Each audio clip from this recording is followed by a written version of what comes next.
വഴുതനങ്ങ കൊണ്ട് ഒരുപാട് റെസിപ്പീസ് നമുക്കറിയാം. അതിൽ പ്രധാനമാണ് വഴുതനങ്ങ തീയലും, അതുപോലെ തന്നെ വഴുതനങ്ങ തോരൻ, വഴുതനങ്ങ മെഴുക്ക് പുരട്ടി, വഴുതനങ്ങ പച്ചടിയൊക്കെ. എന്നാൽ ഇന്ന് വേറൊരു കറിയാണ് ഞാൻ വെക്കുന്നത്. വഴുതനങ്ങയും കൊണ്ട് നല്ലൊരു ഒഴിച്ചു കറി. മിസ് ചാൻഡീസ് ഫുഡ് നോട്ട്സിൻ്റെ ഈ എപ്പിസോഡിലേക്ക് എല്ലാ പ്രിയപ്പെട്ട കൂട്ടുകാർക്കും വളരെ സ്നേഹപൂർവ്വം സ്വാഗതം. ആദ്യമായിട്ടാണോ നിങ്ങൾ ഈ ചാനൽ കാണുന്നത്? അങ്ങനെയെങ്കിൽ സബ്സ്ക്രൈബ് ചെയ്യാനായി സബ്സ്ക്രൈബ് ബട്ടൺ പ്രസ് ചെയ്യുക. Home food is the best food, so cook at home. ഇത് വാളംപുളി ചേർത്താണ് നമ്മൾ ചെയ്യുന്നത്. അതുകൊണ്ട് തന്നെ ആദ്യമേ നമ്മൾ ഒരു ചെറിയ നാരങ്ങയുടെ വലിപ്പമുള്ള വാളംപുളി വെച്ചിട്ട് അതിലൊരല്പം ഉപ്പും കൂടി ഇട്ടതിന് ശേഷം നമുക്ക് വെള്ളം ഒഴിച്ച് വെക്കണം. കാര്യം പുളി നമ്മൾ കറിയൊക്കെ വെച്ച് വരുമ്പോഴത്തേന് പുളി റെഡി ആയിട്ടിരിക്കാൻ. അതിനുശേഷം നമുക്ക് അരയ്ക്കാനുള്ള ഒന്ന് രണ്ട് കാര്യങ്ങളൊന്ന് വറുക്കണം. മല്ലി, പിന്നീട് വറ്റൽമുളക്. അത് ഞാനൊന്ന് പൊട്ടിച്ചിട്ടത് ഇളക്കാൻ എളുപ്പത്തിനായിട്ട്. ഇതിൻ്റെ ചെറിയൊരു മണം വരണം. നല്ലപോലെ ചൂടായാൽ മതി. നല്ല റോസ്റ്റഡ് സ്മെല്ല് വരുമ്പോഴത്തേനും നമുക്ക് അതിനകത്തേക്ക് തേങ്ങ ഇട്ട് കൊടുക്കാം. പക്ഷെ തേങ്ങ വറക്കണ്ട, ഒന്ന് നല്ലപോലെ ഒന്ന് ചൂടായാൽ മതി. കറിവേപ്പില, തേങ്ങയ്ക്കകത്ത് വെള്ളമൊന്ന് മാറി കിട്ടിയാൽ മതി. അപ്പം ഇങ്ങനെ നന്നായിട്ട് ആവി പറന്ന് ഈ വെള്ളമയം ഒന്ന് പറ്റി കഴിയുമ്പോൾ നമുക്കിത് ഓഫ് ചെയ്ത് തണുക്കാൻ വയ്ക്കാം. എന്നിട്ട് നമുക്കിത് ഉപ്പ് ചേർത്ത് അരയ്ക്കുന്നതാണ് ഇതിനുള്ള അരപ്പ്. അപ്പോൾ ഇത് നമുക്ക് എന്നിട്ട് മാറ്റി വയ്ക്കും. വഴുതനങ്ങ വെക്കാനുള്ള പാൻ വെച്ചു. വഴുതനങ്ങ ഇങ്ങനെ വെള്ളത്തിൽ അരിഞ്ഞ് വെച്ച് അതിൻ്റെ കറയൊക്കെ കളഞ്ഞ് വേണം നമ്മൾ എടുക്കാൻ. അരിഞ്ഞ് വെറുതെ വെച്ചിരുന്നാൽ അത് കറുത്തു പോകും. ചട്ടി ചൂടാവുന്നുണ്ടെങ്കിൽ നമുക്ക് വെളിച്ചെണ്ണ ഒഴിക്കാം. കൊച്ചുള്ളിയും കൂടെ വഴറ്റേണ്ടത് കൊണ്ട് ഇച്ചിരി എണ്ണ കൂടുതൽ വേണം.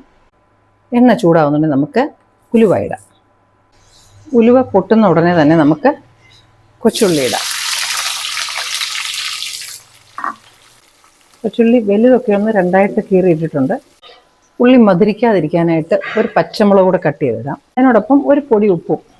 അപ്പോൾ ഉള്ളിയിൽ അല്പം എരിയും ഉപ്പും പിടിക്കാനായിട്ടാണ് ഞാൻ ചെയ്യുന്നത്. നമ്മൾ ഉള്ളി ഇങ്ങനെ വഴന്ന് വരുമ്പോൾ നമുക്ക് ഒന്ന് രണ്ട് അല്ലി വെളുത്തുള്ളിയും കൂടെ അരിഞ്ഞിടാം. ആദ്യമേ വെളുത്തുള്ളി അങ്ങിട്ടാൽ വെളുത്തുള്ളി പെട്ടെന്ന് കരിഞ്ഞു പോകും. ഇതിപ്പോൾ ഉള്ളി ഒരുവിധം നന്നായിട്ട് റോസ്റ്റ് ആയിട്ടുണ്ട്. ഇനി ഇതിലേക്ക് നമുക്ക് നമ്മൾ എടുത്തു വെച്ചിരിക്കുന്ന വഴുതനങ്ങ ഇടാം. ഇതിലേക്ക് മഞ്ഞളും കൂടി ഇടണം. ഉപ്പ് നമ്മൾ ഓൾറെഡി ഇട്ടിട്ടുണ്ട്. ആവശ്യമുണ്ടെങ്കിൽ കുറച്ചുകൂടി ഇടാം. ഈ സമയത്ത് നമ്മുടെ അരപ്പ് തണുത്തിട്ടുണ്ട്. ഇത് അരച്ചെടുക്കണം. ഇതിനകത്തേക്ക് ഒരു ശകലം ഉപ്പൂടി ഇടണം.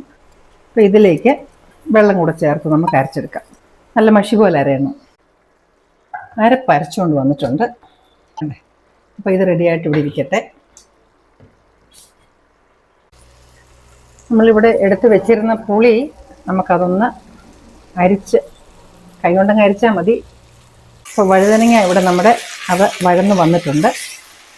അതിലേക്ക് നമുക്ക് ആ പുളിവെള്ളം ഒഴിച്ച് കൊടുക്കാം.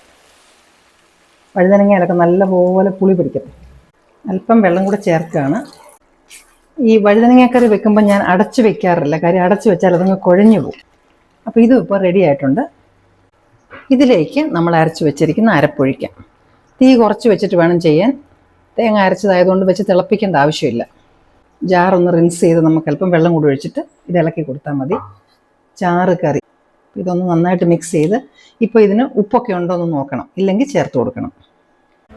പുളി ഉള്ളത് കൊണ്ട് ഉപ്പ് ശകലം കുറവാണ്. അപ്പോൾ ഞാൻ ഉപ്പ് കൂടി ഇട്ട് കൊടുത്തു.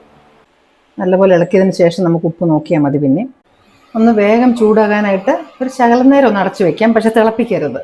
ചെറുതായിട്ടൊരു തിള വരുന്നുണ്ട്, അത് മതി. അപ്പോൾ ഇനി നമുക്കിത് ഓഫ് ചെയ്യാം. ഇനി കടുക് വറുത്തിട്ടാൽ മതി. അവ ഇങ്ങനെ പറക്കുന്ന കാണാമല്ലോ, അത്രയും മതി. പാൻ ചൂടാകുന്നുണ്ടെങ്കിൽ നമുക്ക് ഇച്ചിരി വെളിച്ചെണ്ണ ഒഴിക്കാം. കടുക്, ഉലുവയും കൂടെ. പുളി ചേർക്കുന്നതുകൊണ്ടാണ് ഉലുവ ചേർക്കുന്നത്. അത് പൊട്ടാൻ തുടങ്ങുന്നുണ്ടെങ്കിൽ നമുക്ക് കൊച്ചുള്ളി ഇടാം. ഉള്ളി ഇങ്ങനെ മൂത്ത് വരുമ്പോഴേക്കും പച്ചക്കറിവേപ്പില, വറ്റൽമുളക്. തീ ഓഫ് ചെയ്യാം. സ്വയംപൻ കറിയാണ്, ചെയ്തു നോക്കാൻ മടിക്കണ്ട. വഴുതനങ്ങയൊക്കെ വീട്ടുമുറ്റത്തുണ്ടെങ്കിൽ എന്തിനാ താമസിക്കുന്നത്? പോയി പറിച്ച് പെട്ടെന്ന് ഒന്ന് ട്രൈ ചെയ്ത് നോക്കിക്കോളൂ. വാല്യുബിൾ ആയിട്ടുള്ള ഫീഡ്ബാക്കും സജഷൻസും കറക്ഷൻസും ഒക്കെ കമൻസ് ആയിട്ട് പോസ്റ്റ് ചെയ്യണം.